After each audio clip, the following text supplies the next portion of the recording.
자, 오늘 우리가 함께 파헤쳐볼 이야기는요. 역사에서 종종 그냥 지나치기 쉽지만 사실상 유럽의 운명을 결정지은 한 기관에 대한 이야기입니다. 바로 가톨릭 교회가 어떻게 문명의 교사가 되었는지에 대한 것이죠. 자, 여기서부터 한번 시작해보죠. 한번 상상해보세요. 거대한 로마 제국이 와르르 무너졌습니다. 그 잿더미 위에서, 그 혼돈 속에서 과연 누가 새로운 질서를 가져왔을까요? 오늘 이야기의 핵심은 바로 이 질문에 대한 답을 찾아가는 과정입니다. 그 답을 찾으려면요. 우선 로마가 사라진 자리가 얼마나 텅 비어버렸는지부터 제대로 느껴봐야 합니다.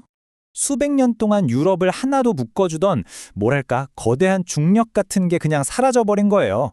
법, 행정, 심지어 우리는 누구인가 하는 정체성의 중심축이 한순간에 증발해버린 거죠. 이 표를 보시면 그 차이가 정말 극명하게 드러나죠. 로마 시절에는 탄탄한 법과 행정 시스템이 있었는데 멸망 후에는요. 그냥 진공 상태가 되는 겁니다. 모두가 쓰던 라틴어는 조각조각 흩어졌고요. 웅장한 건축 기술도 다 잊혀졌어요. 유럽은 말 그대로 문명의 암흑기 속으로 빠져들고 있었던 겁니다. 자, 이제 무대의 주인공이 바뀝니다.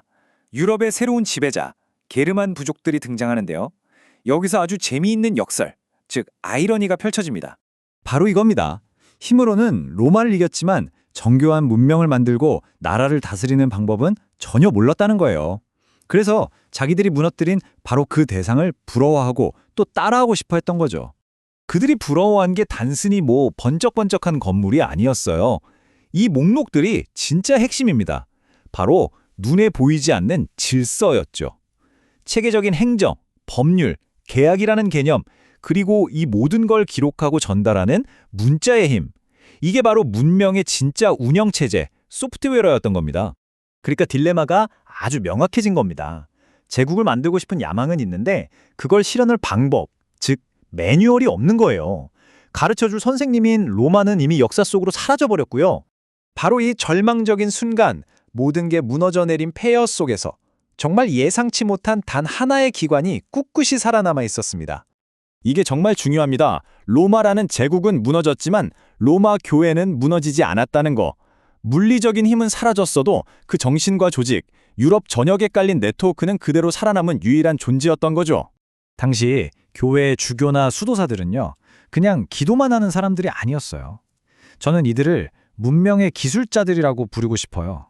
왜냐하면 라틴어, 로마법, 행정 지식 같은 로마 문명이라는 거대한 시스템을 돌리던 소프트웨어를 머릿속에 그리고 그들의 기록 속에 고스란히 보존하고 있던 유일한 사람들이었기 때문입니다.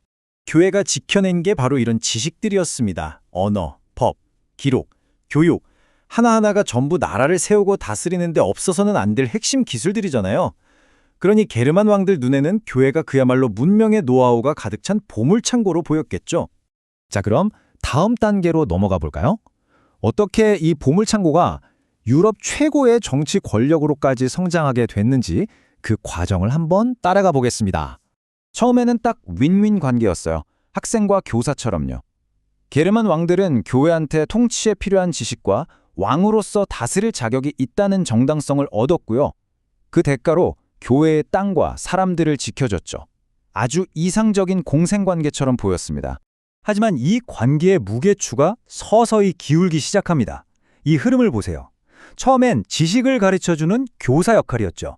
그러다가 왕의 권위를 인정해주고 서로를 지켜주는 파트너가 됩니다.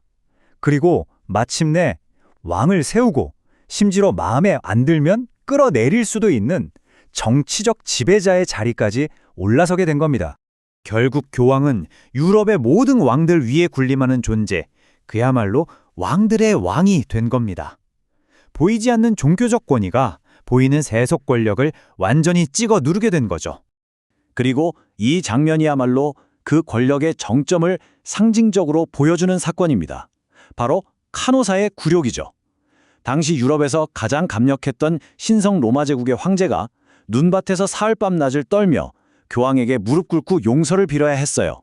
이 순간은 교회가 세속 권력을 넘어 중세 유럽 정치 질서의 정점에 섰음을 보여주는 가장 극적인 증거입니다.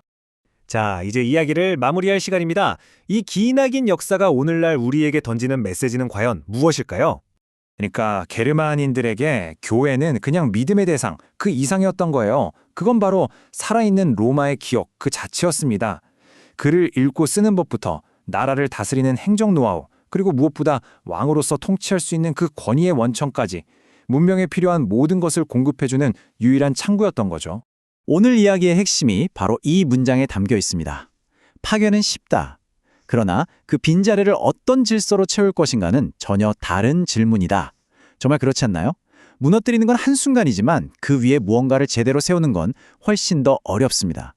게르만족은 로마를 파괴했지만 결국 로마가 남긴 질서를 배우지 않고는 아무것도 이룰 수 없었죠. 이 역사는 우리에게 파괴보다 창조가, 붕괴보다 건설이 비교할 수 없이 어렵고 중요하다는 걸 똑똑히 보여줍니다. 오늘 자료 분석을 마치면서 마지막으로 이 질문을 여러분께 한번 던져보고 싶습니다.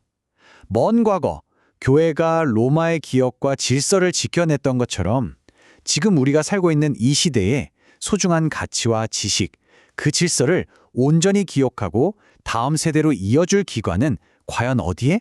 또 어떤 모습으로 존재하고 있을까요? 한 번쯤 깊이 생각해 볼 만한 질문인 것 같습니다.